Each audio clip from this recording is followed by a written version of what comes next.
Sir आज दलित पंचायत हो रही है यहाँ पर, इसका क्या उद्देश्य है? आप भी इसमें शामिल होने आए हैं यहाँ पर? देखिए, पहले एक दो बात प्रधान जी पे कह दूं कि प्रधान जी प्रधानमंत्री प्रधान जी ही है ना भाई, घर के प्रधान, गांव के प्रधान, देश के प्रधान।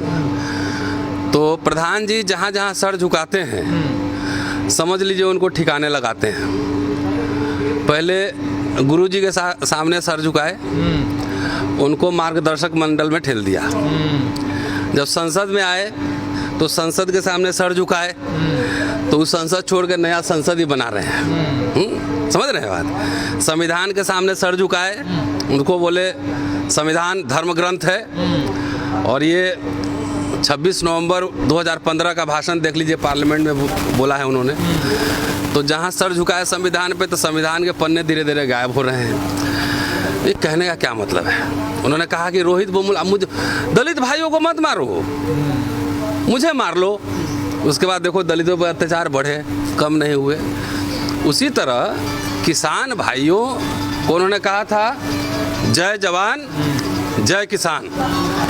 तो अब जवान और किसान को आमने सामने उन्होंने भिड़ा दिया है। और इस देश में जय जवान जय किसान का कभी नारा लगा था, और वो जो है अब जय धनवान का नारा है। जब दलितों पे हमले हुए रोहित बोमुला से शुरू कर लीजिए आप, उसके पहले भी हो रहे थे, उसके बाद ज़्यादा तेज़ी से बढ़े, लोग चुप रहे हैं। मुसलमान पे हमले हुए, लोग चुप रहे हैं। आदिवासियों पे उत्पीड़न बढ़ा, लोग चुप रहे हैं। ट्रेन रेल बेचा जा रहा था, लोग चुप रहे हैं। धीरे धीरे एक एक करके सबकी बारी आई, और अब किसानों की भी बारी आई है। और ये सब घटनाक्रम जितना मैं बता रहा हूँ, चाहे विश्वविद्यालय हो, रोस्टर का मसला हो, चाहे निजीकरण हो, और तमाम चाहे किसानों का मसला हो, ये जो है सब एक ही दर्शन के, एक ही फिलॉसफी के सब अंग हैं। और इस सब को मिला दीजिए तो इसका फायदा किसको मिल रहा है? वो मिल रहा है इस देश के बड़े पूंजीपति घराने को मिल रहा है।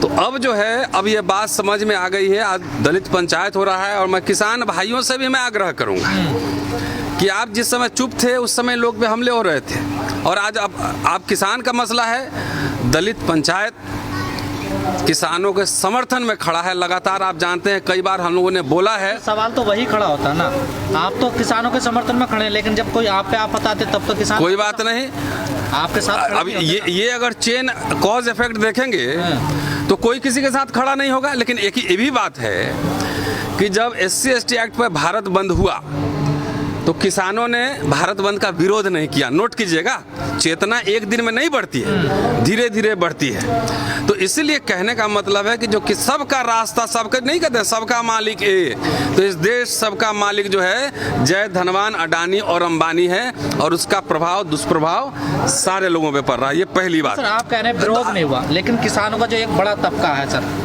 और जो 2 अप्रैल को भारत बंद हुआ और जो उनके साथ घटना हुई, उनमें वो शामिल थे लोग।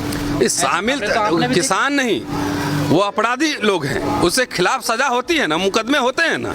आप वो घटना को लेकर अगर पूरे देशव्यापी लेवल पर अगर आप जोड़ेंगे तो आरक्षण खत्म हो रहा है, तो आरक्षण क्या किसान खत्म कर रहे हैं? पिछड़ी जातियां खत्म कर रही हैं। आपको टोटालिटी में देखना पड़ेगा। पहले आवाज तो उठाते ना, पहले सुन लीजिए, आवाज तो उठाते कि आरक्षण खत्म नहीं। तो 5 मार्च का भारत बंद किए थे, तो उसमें क्या किया था? पिछड़ी जातियों ने विरोध किया था कि समर्थन किया था। आप कहाँ देखिए, समाज के चेतना के विकास में समय लगता है। अब 1960 में आपने मुझे हाथ ऐसे जला दिया था, तो अभी याद करेंगे? पहले समझिए। तो ये एक एक घटना याद, सवाल धीरे धीरे ये चेतना लोगों में, ये बात समझ में आ रही है। किसानों ने भाई, ये भी बात है कि बीजेपी को वोट देके सरकार में लाया, लेकिन जब अपने हित पे, जब तक गांधी को ट्रेन से नहीं फेंका रहता, अंबेडकर को बढ़िया से पानी पिलाया रहता स्कूल में, खूब बढ़िया बिरयानी खिलाया रहता, तो गांधी नहीं बनते और अंबेडकर नहीं बनते। तो जब अपने हित पे थोड़ा सा ठेस लगता है, तब पूरा व्यापकता में लोग देखने की कोशिश करता है कि भाई मेरे साथ भी हो रहा है, तुम्हारे साथ भी हो रहा है। ये समझिए, आप लोग जर्नलिस्ट लोग हैं ना, एक सवाल दाग देंगे, सोचेंगे बस उसको खत्म। नहीं, ऐसे नहीं होता है। समाज के ताने वाने जो है ना बहुत ही जटिल होते हैं, उसको समझने के लिए इतिहास दृष्टि का होना। हम आपको अब चलिए रामायण की कहानी से सुनाते हैं। रामायण में आपने सुना है ना कि हनुमान को अपने ताकत का एहसास ही नहीं था। लेकिन जब एहसास हुआ तो पहाड़ उठा लिया। ये कहानी है। अब देखिए भाई, किसान भाई लोग अभी आंदोलन कर रहे हैं और अभी इनको ताकत का एहसास नहीं हुआ है, और हम लोग यहाँ आए हैं इनको ताकत का एहसास कराने। और बात ये है कि किसान भाई एक दो काम करें, बोले कि भाई आप जो कहना चाहते हैं हम मान लेते हैं आपसे, जो कानून लाना चाह रहे हैं हम मान लेंगे, आप सिर्फ ईवीएम हटा दो और 2024 का चुनाव जीत के दिखा दो, 2024 में लागू कर लेना। एक ही शर्त रखे ना, नंबर 1, नंबर 2, आप अगर भारत के इतिहास की थोड़ी बहुत भी जानकारी है, किसानों के नाम पे इस देश के हुक्मरानों ने हुकूमत की है। अब कैसे की है? चुनाव चिन्ह देखिए, हल बैल, हलधर किसान, गाय बछड़ा हैं। उस चुनाव पे प्रधानमंत्री बने हैं जवाहरलाल नेहरू और इंदिरा गांधी और तमाम चौधरी चरण सिंह और तमाम लोग। तो किसानों के नाम पे यहाँ के सियासी दलों ने हुकूमत की है, और पिछले 30 साल से किसान आंदोलन थोड़ा सुस्त पड़ा है। हम यहाँ एहसास दिलाने आए हैं कि छोटा सा क्या मांग रहे हो, आपके अंदर इतनी ताकत है कि आंदोलन खड़ा करो और इस सरकार को उखाड़ फेंको। अगर चुनाव चिन्ह ऐसे नहीं मिलता है। नहीं सर, एक रोक के एक बीच में सवाल, एहसास दिलाने तो उस दिन भी लोग गए थे जब दलित समाज के लोग वहाँ पिट रहे थे, आंदोलन पुलिस पीट रही थी, और वो किसान खड़े होकर देख रहे थे कि हमें इनका समर्थन नहीं चाहिए। नहीं तो आप मत कीजिए, आप जाके घर में बैठिए, तब आपको कोई फिर पीटेगा तो कोई आपसे नहीं बात करेगा। ऐसे डेमोक्रेसी नहीं चलता है कि आप मेरे साथ नहीं आए, आप मेरे घर खाना खाने नहीं आए तो हम आपके घर खाना खाने नहीं जाएंगे। ऐसे थोड़ी चलता है। उस हिसाब से तो आपके हिसाब से देश में कोई आंदोलन ही ना हो और कोई किसी का समर्थन ही ना करे। अरे हम जानते हैं कि पिछड़ी जातियों और दलितों में बहुत सारी समस्याएं हैं, तो उस समस्याओं को बढ़ाएं कि उसको कम करें। आपके सवाल तो है ना, सवाल है तो उसको पाटा जा रहा है ना। 5 मार्च के भारत बंद हुआ तो पिछड़ी जातियों भी उसमें शामिल थे कि नहीं थे? ये खाली दलित लोग भारत बंद कर लेगा? अगर 2 अप्रैल का भारत बंद था और लोग का अगर इम्प्लिसिट समर्थन नहीं रहता तो क्या भारत बंद कर लेगा दलित अकेले? इसलिए ऐसे आप बाइनरी करके मत देखिए। बाइनरी करके देखेंगे तो जिंदगी में कभी कोई समाधान नहीं होगा, आप अचीव नहीं कर सकते हैं। तो ये आपको समझना पड़ेगा कि बहुत सारे घर में आपकी समस्या नहीं है, भाई भाई को गोली मार दे रहा है, जमीन के लिए प्रॉपर्टी के लिए मार दे रहा है, तो क्या करें? फिर घर समाज है कि नहीं है? तो वो आप एक बार बताइए, जो जिसको आप सवर्ण कहते हैं उसमें झगड़े नहीं है क्या? झगड़े है ना, झगड़े झगड़े। उपनिषद पढ़ा है आपने? उपनिषद में ब्राह्मण और क्षत्रियों को विषमता कहा गया है, ईटर ऑफ द पीपल, कि आपके अंदर झगड़े हैं लेकिन आप इसको छुपा के रखो, क्योंकि आपको शासन करना है लोगों के ऊपर। ठीक है, मैं इतिहास का छात्र हूँ। उसमें देखिए, आप परशुराम का इतिहास जानते हैं? जानते हैं ना? लेकिन तब भी वो मिल के शासन कर रहे हैं। और हमारे बहुजन जमात की एक बात है कि चुनाव के दिन ही, चाहे आंदोलन के दिन ही, ये बात याद आया कि बचपन में आग ताप रहे थे ना, तो आपने मेरा पांव दाग दिया था, अब आपके साथ हम खड़े नहीं होंगे। पहले सहमतियों की बिंदु तलाशिए। असहमतियां तो घर घर में मियाँ बीवी में होता है, कहाँ नहीं झगड़ा हो रहा है? कहाँ नहीं, किस घर में नहीं झगड़ा? आप सबको भूल गए। नहीं, भूले नहीं है, उसको खाली एहसास कराना है कि भाई अभी मैं तेरे साथ हूँ, बात समझ ले। सबका शत्रु एक है, सबका शत्रु पूंजीवाद है, पूंजीपति है, और ये मानसिकता है। अब बात समझ में आ रही है, समझ में आ रही है। तो अगली बार जब उसके दुख में आप खड़े होंगे तो अगली बार कम से कम डंडा आप पे चलाने से पहले 4 बार सोचेगा कि अरे मेरे साथ खड़ा था। समझिए? तो ये जो है ना, बाइनरी मत बनाइए। और सब लोग आप कह रहे हैं कि सारी पिछड़ी जातियां आपके ऊपर उत्पीड़न कर रहे हैं, तो सारे सवर्ण लोग आपको मोहब्बत कर रहे हैं, आपको रसगुल्ला खिला रहे हैं घर बुला के। हकमारी इस देश में अगर सरकारी नौकरियां खत्म हो रही हैं, निजीकरण खत्म हो रहा है, संसाधन लूटे जा रहे हैं, तो पिछड़ी जातियां सब लूट रहे हैं। ये कौन लूट रहा है? कौन भाग रहा है 10-10 हजार करोड़ रुपए लेके? जो बिक रहे हैं पूरा हवाई अड्डे और रेल बिक रहे हैं, तो कौन वहां पे यादव कुर्मी खरीद रहा है? जरा नाम बताओ मुझे। तो सर, इस चीज की लड़ाई थोड़ा लड़ रहे हैं किसान, जिस बात की आप नहीं, इसका क्यों आप रिपोर्टिंग कर रहे हैं? आपको क्या निजीकरण की एक मिनट लड़ रहे हैं? उन्होंने क्या कहा है? निजीकरण को 3 महीने से थोड़ा ही हो रहा है। भाले तो निजीकरण 3 महीने आपको बुद्धि इतना है, 4 साल पहले इतना ही बुद्धि था आपके पास।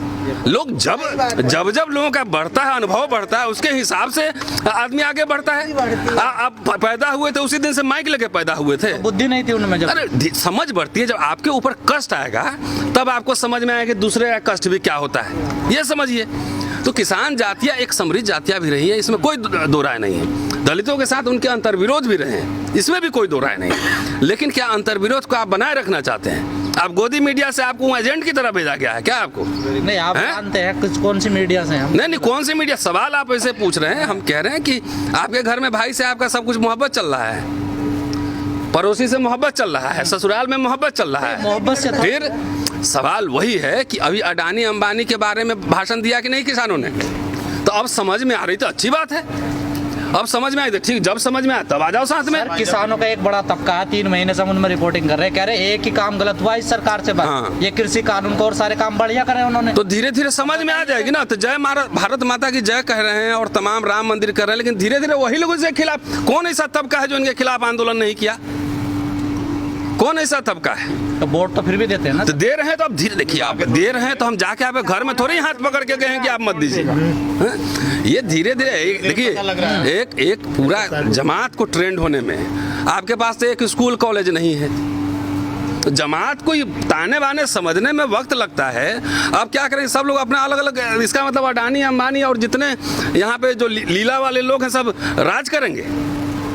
हम भूल गए झगड़े अभी फिलहाल कॉमन। देखिए तो आप मानते सारे, एक मिनट सुनिए कि जब बड़े शत्रु से लड़ना होता है तो छोटे शत्रु हैं उनके साथ समझौता होता है। जब सरकारें बनती है तो पीडीपी के साथ बीजेपी सरकार नहीं बनाती है, क्योंकि सरकार चलाना होता है, व्यवस्था चलानी होती है। तो वैसे नीतीश कुमार आरजेडी के साथ चुनाव लड़े, भाग गए बीजेपी में, कैसे चले गए? तो ये जब इसके ताने वाने नहीं समझे तो clear cut black and white में हर समय देखेंगे इवेंट्स को, तो आप जिंदगी में कुछ नहीं समझ पाएंगे। शत्रु कौन है? शत्रु यहाँ पे कौन है आपको नहीं पता है? रिपोर्टिंग करते हैं। नहीं, आप बताइए ना सर। नहीं, मैं तो रोज ही बता रहा हूँ, मेरे तो सैकड़ों वीडियोस हैं। शत्रु यहाँ का ब्राह्मणवाद और पूंजीवाद दोनों शत्रु है, दोनों है। इसके लिए आप बोलिएगा तो हम धर्मशास्त्र किताब लाके अब थोड़ी पढ़ेंगे, आपको इस संकेतों में समझाना पड़ेगा कि आपकी हकमारी कौन कर रहा है। अगर आरक्षण खत्म हो रहा है, अगर प्रतिनिधित्व खत्म हो रहा है, संविधान की व्यवस्थाएं खत्म हो रही हैं, तो इसका मजाक कौन ले रहा है? इसे बोलने में मैं कोई डरता हूँ क्या? तो किसान आंदोलन ब्राह्मण नहीं है? हाँ, अब जाके सबका जाति पूछ रहे हैं, हम तो नहीं पूछ रहे हैं। हमको तो लगता है किसान आंदोलन सिर्फ किसानों का नहीं है। जब यहाँ सूदखोरी होगी ना, 300 रुपए किलो आटा खाएंगे ना, तो आपके पेट में भी चूहा कूदेंगे, उस समय पूछेंगे। क्योंकि अन्नदाता जो है उसका इफेक्ट बड़े बड़े लोग तो खा लेंगे ब्लैक से भी लेके, लेकिन सबसे ज्यादा अन्न की कमी और कालाबाजारी और का मार कौन सहेगा? जरा बताइए हमें, आप बता दीजिए। कितने दलित अभी बिलो पॉवर्टी लाइन कौन जाति के लोग हैं? कौन मरेगा? आपने ईवीएम का जिक्र किया, आप लंबे समय से ईवीएम का विरोध कर रहे हैं, लेकिन क्या किसान कर रहे हैं ईवीएम का? अरे नहीं कर रहे। मैंने तो एक हाइपोथेटिकल सवाल कहा कि मैं तो ये कहने आया हूँ कि सरकार को कह दो कि ईवीएम हटा के चुनाव करा लो और 2024 में आ जाना, तो किसान कानून ले आना, शर्त रख दो, क्या दिक्कत है? क्या दिक्कत? ये तो अरे मैं लीडर थोड़ी हूँ। आप मुझे इसलिए पूछ रहे हैं कि मैं एक्टिविस्ट हूँ, तो मैं यहाँ मास लीडर होता तो मैं अगर किसानों का नेता होता तो अभी कह देता कि आ जाओ मोदी 24 का चुनाव करा लेना बैलेट पेपर से, और जीत जाना तो कानून लगा देना। समझ रहे हैं? चलिए, थैंक यू, शुक्रिया।